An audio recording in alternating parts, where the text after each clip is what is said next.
And I was watching it. I was like, who is this guy and how is he so comfortable? Comfortable on stage. Yeah, I get that a lot.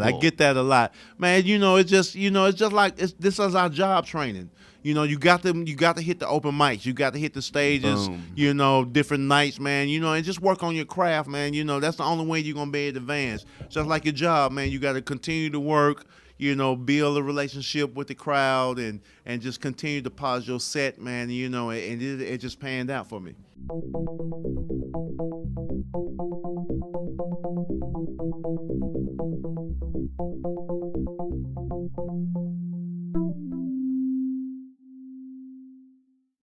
Hot breath. Get out of there. You want to watch? Get out of there. Get out of there. You'll be on the couch. This is like late night. All right, so I'm sitting right here? You'll be on the couch. Yes, sir. Okay.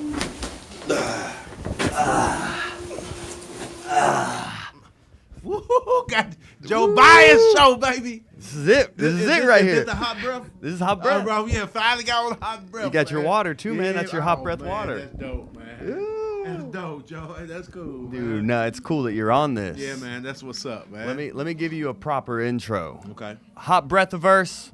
Welcome back to another Hot Breath episode here. This is Hot Breath Podcast, your weekly guide to comedy mastery. I am your host, comedian Joel Byers, and today we have a master, but he wasn't always a master. He paid his dues. This is what we call in the comedy game a triple OG. Right. Started comedy back in 1995, Uptown Comedy Corner right here in Atlanta. Got a standing ovation his first time. Wow. Yep, Ever since, has been on Comedy Central, Kevin Hart special, HBO, but also played golf with a little guy named Barack Obama. But in the meantime, this guy has been on the grind, staying in rooms with Mike Epps that their manager found, being out at open mics and seeing Steve Harvey and D.L. Hughley and Cedric The Entertainer. This guy is a master of this craft who, like he just ended his show with, he's next. And that's why he's on here, because we believe it as well. So if you do enjoy this episode, be sure to just reach out to him on social media. Let him know it was very valuable. Be sure to connect with us, subscribe to this, support us, share this with other comics. And that being said, JJ from the Sipp, welcome to the Hot Breathiverse, my man. Finally. And Joe, man, I got to give you your props, man. You did your homework. Already? Man, you knew that when my first time was. Yeah, man. You knew me and Mike Epps shared an apartment together. Yeah, in the living room, actually. It was a living room? It was a living room. It What? wasn't an apartment, man. We were staying with a guy that was managing us at the time. Here you early go. in my Make career. sure you... Yeah, early in my career. Uh-huh. And we lived together in New York, man. And we grind together and everything, man. So, yeah, so you really did your homework, man. This that dude right here, for real. You're worth it, man. I appreciate How it, man. how long into your career was that? You staying in the apartment with Staying him? in New York, I started in 95, man, so maybe about 99. Okay. 1999, I moved to New York for a couple of months. We had this guy that was, working with us and everything. This way before Mike. People even knew who Mike Epps was and everything, man. So we did a lot of grinding together, man. What is that grind, man? What conversations are you having with Mike Epps? You're 4 years in. You guys are sharing a living room. Well, Mike started before me, man. So he gave me a lot of pointers about, hustling and hitting different spots, working on your craft, getting out of the South and trying your jokes out in different regions. Because you don't want to be a regional comic. You want to be able to entertain and appeal to everybody across the world and everything. So he was like, man, move to New York. This is where a real big grind is, man. It's a lot of work up here, man. You do 2 or 3 shows in a night. Yeah. You may not make but a total of 125 or 130, but it's going to help you polish your show, help you polish your stage time, give you a lot of great stage presence and everything, man. So Mike Epps taught me a lot early in my career. How did you connect with him so early on? Early on, man, me doing stand-up, man, I had a nice little buzz about my show and everything, man. So word had spread it. And, we bumped into each other at a comedy night, the 559. Oh, an ATL also. Yeah, Is legendary that Bruce? Bruce. And that was one of the toughest crowds ever. Heard of you that. make it, and the headline ain't got to do but 5 minutes. That's just how tough it was. You know, if you get the crowd for 5 minutes, man, that's an hour special because they attention span is so limited and everything, man. So you damn near got to start with your punchline, Right, and right. then go back and tell you how you set up that and everything. So that was a great moment, man. And then I moved to New York. Like I said, man, we just started doing a lot of different grinds together, man. So he helped me polish my game a lot. And you also got to see people early on at, I think, the Vuku Lounge? Vuku Ray. Vuku Ray. So that happened, man. I was at school, Alcorn State University in Lawrence, Mississippi. On a trumpet scholarship, Trumpet by the way. Boy, did your homework, boy. Yeah, that paid for my college tuition, but I just needed a break. So I stopped school for a while, moved to Dallas, Texas, and started working at Sears, man, in the dispatch in the automotive department, staying with my brother and everything, man. They used to have this spot called Vuku Ray's that Steve Harvey hosted back in the day, man. So, I mean, this is before I even thought about being stand-up comedy, man, doing stand-up comedy. So I saw a lot of legends at Vuku Ray's, from Steve Harvey to Sid to T.K. Kirkland to Lenny from Good Times, D.L. Hughley, you know, just a lot of legendary comedians, man. And, you know, the bulb just went off. Like, man, that's what I want to do. I think this is my calling and everything. So lived in Dallas for a while, man, going to watch Steve Harvey destroy people and crowds. I'm talking about, like I said, and this before, I mean, he had a name, but he wasn't where he is now. Right. And everything, man. So that was a great opportunity to go out and just check out different comedians that we all love today and appreciate and everything. That's what you hear in this game is, like, in the old days, you hear, like, Earthquake at Uptown. Like, Right. just, they almost like the foundations are cracking. They're making people laugh so hard. Absolutely. So once I started doing stand-up, man, I did Uptown. My very first night, Corey Zoo Miller was the very first person that ever. We're trying to get him on here. He's elusive. He's yeah. elusive about it. We're gonna get him on here. Yeah, you though. gonna get Zoo Man, good brother. Yeah. That's the very first person that ever brought me on stage. And I'm gonna tell you the story. Like my very first night, I did open mic night, packed. Tuesday night, Uptown, the old Uptown that was in Mike, Uptown Comedy Corner that was in Buckhead, right behind Houston's upstairs in that little plaza. The OG Uptown, man. It was a Tuesday night, you know, packed. They had legendary comics in the audience at the time because they did open mic. Then they brought the big names up. So you had DC Curry in the audience. You had Chris Charles, you had Earthquake, you had Zoo Man, Chocolate. Arnaz J was in the audience. Chris Tucker was in the audience. So they do open mic, and, man, everybody was bombing. Everybody was bombing. I was kind of like last on the list and everything, man. And so Zoo Man, he was like, man, I'm going to do one more open mic, and then we're going to go to the headline. I mean, to the pros, and the crowd was going crazy. But the next open mic wasn't me. It was somebody before me, so I was getting ready to get bumped. So I stopped Zoo. I stopped Zoo Man. I told him, man, my name is JJ. I'm on the list. He said, brother, man, I really need to go on stage tonight, because if I don't go up tonight, I might not come back. You know, my nerves was ready. I think I had my show was ready. You know, everything, man. I guess he felt it and saw it in my eyes. He said, man, I'm gonna do one more. I'm gonna let you go up. And he whispered in my ear, he said, man, you got to rock this thing. Because the crowd getting antsy. They want to see the folks that's in here. So Corey Zoo Miller went on stage. He said, man, I'm going to do one more open mic. You know how the crowd be like, he was like, I don't want to see nobody we don't know and everything. So Zoo was like, man, this dude made me believe and feel like we need to put him on stage. Wow. And Zoo gave me that opportunity. So I went on stage, and my first line on stage, I'll never forget it. I told the crowd, I said, I know y'all can see it in my face. You probably can hear it in my voice, but I'm nervous as hell. Crowd they clapped, gave me the motivation and everything, did well. Standing ovation my very first night. What'd you close with? I had this joke that I talk about the difference between white college bands and black college bands. Okay. So I used to, because I was in the band at Alcorn, of course, played the trumpet. So I went to a historical black university. So I was in the band. So I was one of the ones that was be jamming in the band and everything, man. So I used to do the difference between the white schools and the black schools, and got a standing ovation, man. And I stayed with it. And here I am today. I always ask comics on here one of their epic boo stories or one of their epic bombs. Like, what is one you've had in your career? My epic bomb definitely came from the 559.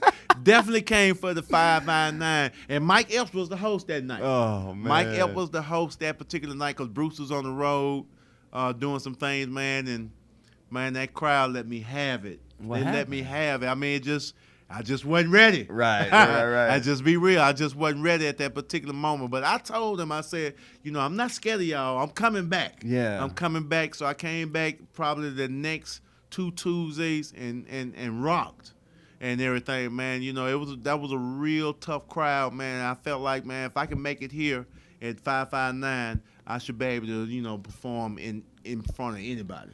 I think that's an important note for comics, too, is like you opened up your first show with like, hey, here's the reality, I'm nervous. That established like a connection with the crowd in there. That established a connection because they felt like you were one of them and everything, man. So they appreciate my honesty to let them know that, hey, I'm nervous. I'm nervous. My voice is cracking, but I'm here. I'm here to try to entertain y'all, man. And I did well that particular night, man. And luckily, Earthquake saw me. Earthquake kept bringing me back, let me host, some shows during the weekends. Just kept giving me a chance to polish my show and everything. And I'll never forget, Earthquake used to always bring me on stage while the crowd was coming in. Ooh. He'll start the show before even people were sitting down. And I never understood it at first. I used to always say, man, maybe Earthquake don't like me. Maybe Earthquake he don't really care for me to be on stage and everything, man. But when time came passed along, he let me realize, he like, man, this is just a way of me showing, that this is a way you're gonna have to, entertain the crowd. You never know. You got to be able to entertain the crowd while they coming in, while folks are ordering their drinks and their food when they not paying attention at the time. So it just helped me get my stage presence and my establish my just my style on stage and everything. So it panned out. I get it now. Understand it. Yeah, your comfort on stage. I remember the first time I saw you, you were hosting like a Maurice Sims show here in Atlanta. Okay. And I remember watching you. I was like, who is this guy and how is he so comfortable? Comfortable on stage. Yeah, I get that a lot. Man, it's just like this is our job training. You got to hit the open mics. You got to hit the stages, Boom. Different nights, man, and just work on your craft, man. That's the only way you're going to be able to advance. Just like your job, man, you got to continue to work, build a relationship with the crowd and just continue to polish your set, man, and it just panned out for me. Yeah, because your connection with the crowd, I would say, is what's been a driver for you to not only host for like SED, but you've hosted festivals and different tours and concerts. Absolutely. It's what tips do you have for comedians on how they can connect with the audience?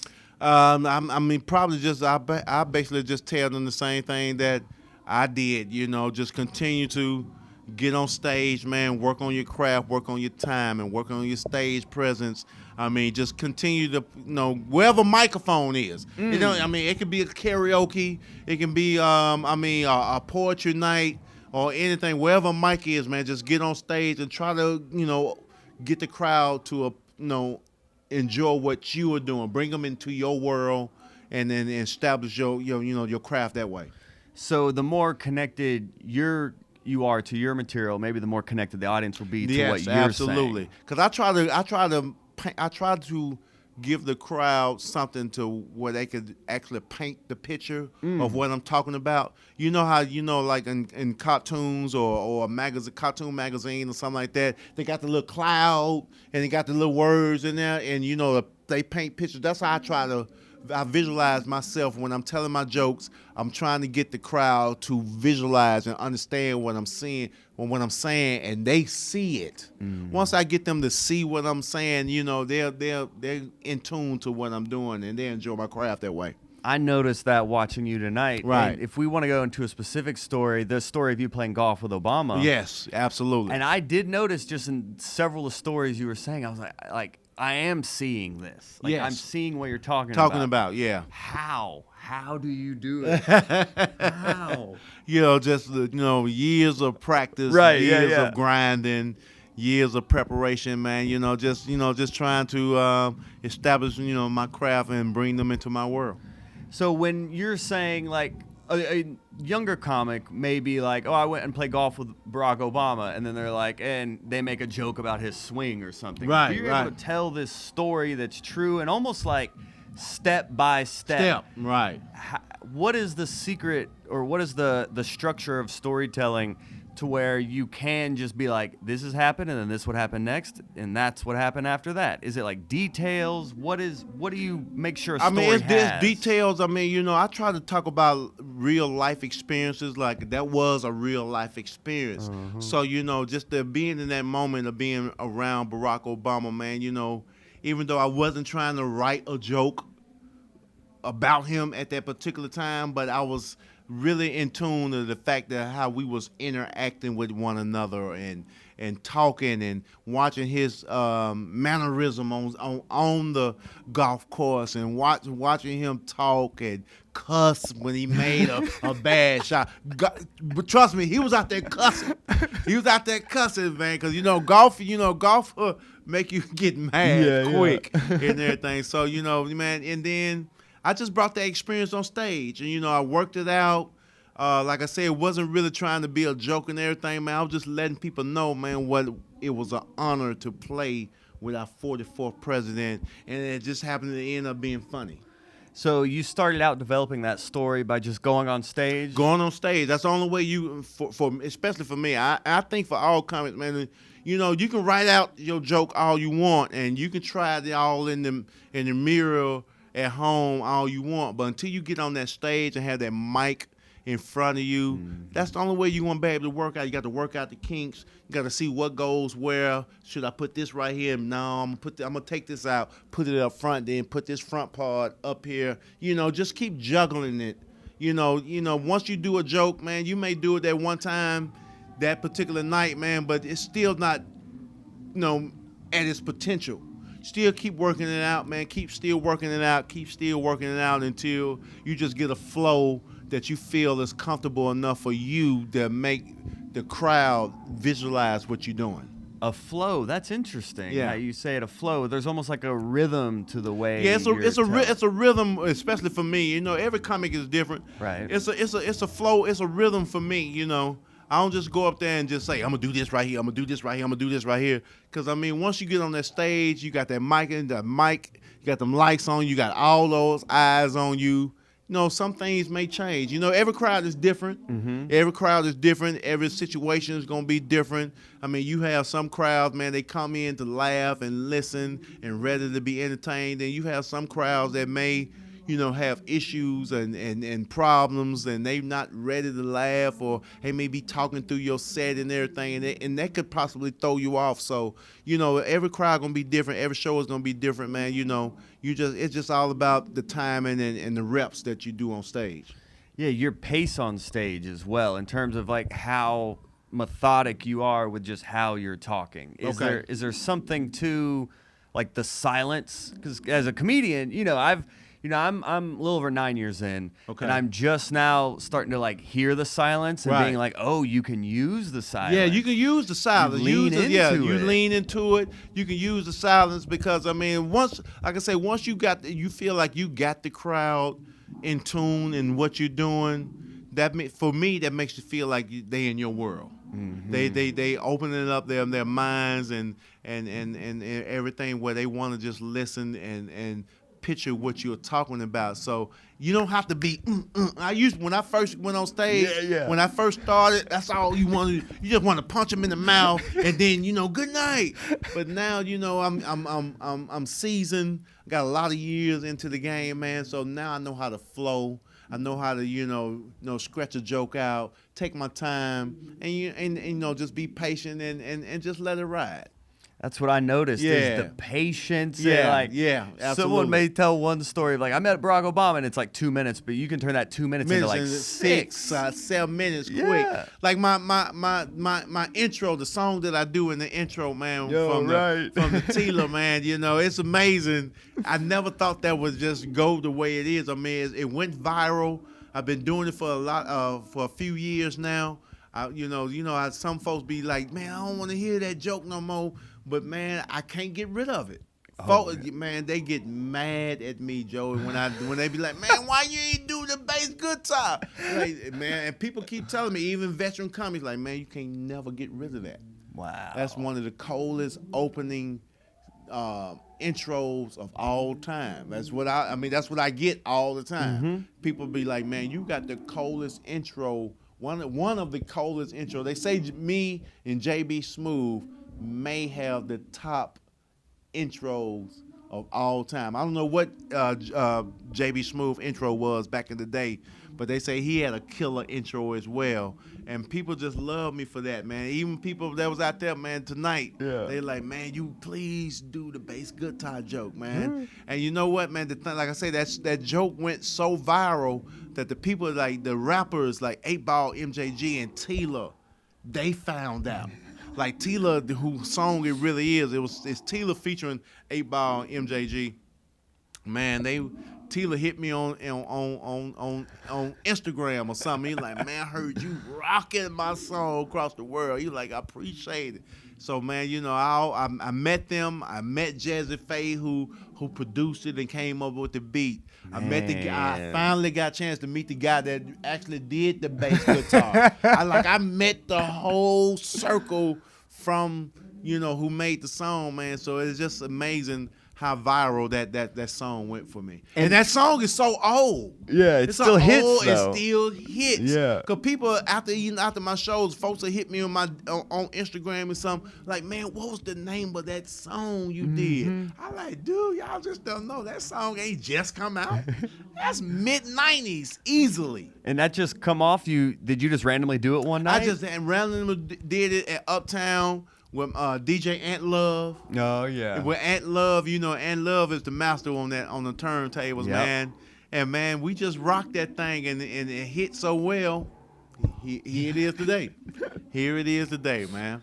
And you can call it back at any time. I can call it back at any time. The DJs be ready. I mean, DJs, they'll get so into it and feel it. They'll even do it inside of my set when I don't even ask for it, but it goes there so perfectly. It just go there because they get the feel. They know where it will possibly hit. I'll be like, man, yeah, I like that. I want to add it right up in there. So yeah, man, that thing went viral. Because sometimes you can see a comedian and be like, oh, they're doing music cues. Yeah, they're leaning into that a little bit. But yours fits. It fits right there. Yeah, but some people it's that they have the DJ. It's like you got those comics, man, that do music all in between they set. Yeah. And if the DJ ain't on point, they'll kill their whole show.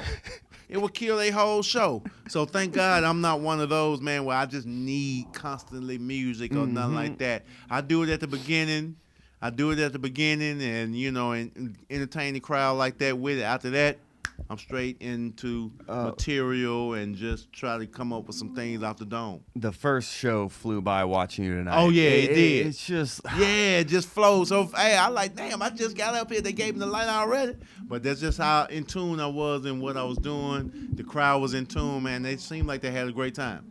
I don't know, because I hadn't seen you in a couple of years. I knew...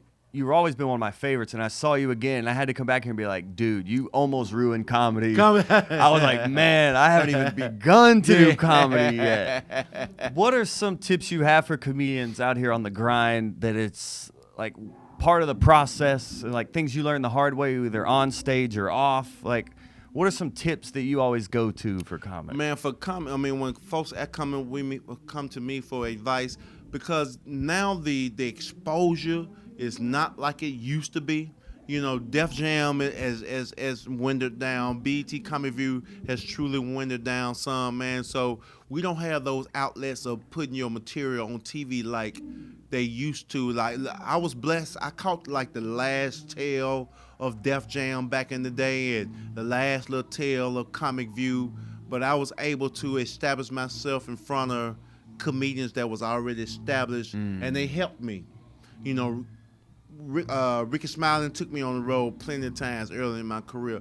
Earthquake helped me polish and gave me that beast into the comedy game, because I was his opening act, so I got a chance to just sit and watch and take in how he rocks a show and his stage presence and how he flows into the crowd. How does he rock a show? What do you mean by that? Then when I say rock a show, I mean he hitting you in your side. Oh, he's just relentless. He's just relentless. He don't give you a chance to breathe or nothing like that, man. So he taught me how to be that gorilla on stage. Ooh, okay. And then I was lucky enough, man, after the Kings of Comedy tour ended, everybody did their little separate thing and went individual and everything.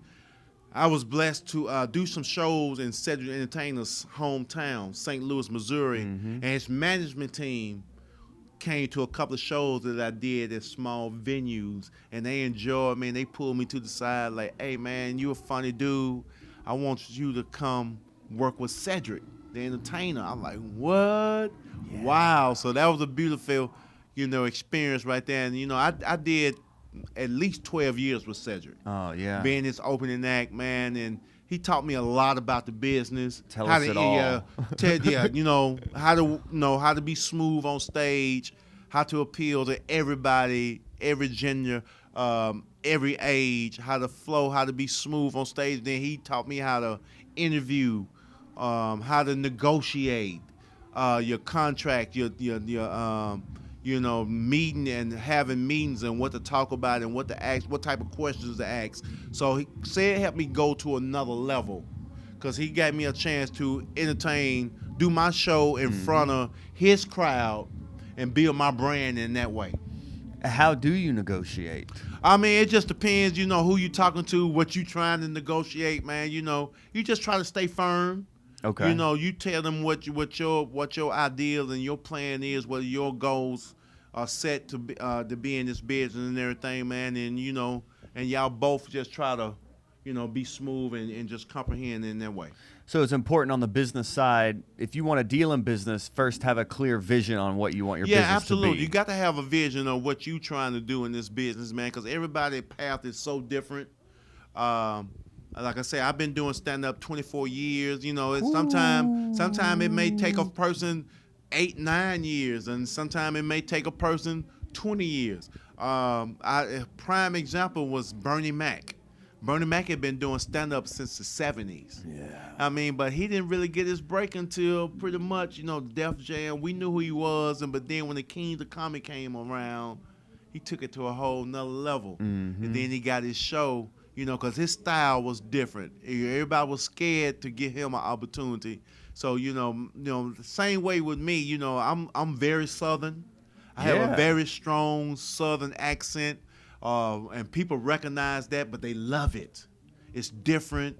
There's not a lot of people doing it and everything, man. So everybody love my Southern twang. So I think that's going to truly be a outlet for me to take my career to another level. Did you find when you started out in comedy, you weren't as Southern on stage, and as you got more comfortable, you kind of became more into your true voice? I think so. I came into my true voice. I came into my own. I was able to be comfortable enough to show people who I am and my background and what I stand for, and just believe in I just believe in what I was doing, and be like, hey, I'm not gonna change. I'm gonna make y'all change and love me Boom. for what I do. Boom. You know, everybody jump shot ain't like Kevin Durant. Mm-hmm. But damn it, Russell Westbrook's shot might be ugly, but it works for him. Yeah. So everybody's path is different. Everybody's style is different. You just gotta find your own lane and just stay in there, man, and just pray that you don't see no dead ends or no outlets that's gonna hold and hinder you back. All right. Well, I think I hear your feature on stage, Yeah, maybe. So absolutely. we're gonna wrap this up. Okay. Before we get out of here, is there anything else you want the world to know? Man, just make sure you follow your boy. Listen out for me. I'm JJ from the Sipp, one of the best kept secrets in stand-up comedy. Facts. Man, make sure you follow me. JJ from the Sipp on Instagram and Twitter. Comedian JJ Williamson is on Facebook. My website is iamjjwilliamson.com. And just look out for me. Trust me, I'll be in the city near you real soon. I tell you what, could you do us a hot breath favor and look into the camera, let them know your name and why the comics should listen to the Hot Breath podcast? I'm JJ Williamson, a.k.a. JJ from the Sipp. And you need to check out Hot Breath Podcast because this is one of the coldest podcasts in the country. Not just in the South, not just in the ATL, one of the dopest. And you got one of the dopest hosts of this podcast, my man Joe Bob, gang, man. gang. I appreciate you having me, man. JJ, Number love, man. it's my honor, I always dude. been a fan with you, man. Word. We don't see each other a lot, man, Right. but I love to watch you work as well, man. Man, I appreciate that. Absolutely. All the great success, my Hey, man. man, thank you, man, very much. Got that fire. Yeah, that's dope, man. Appreciate it, man. Yeah, that was dope, man. That was dope, man.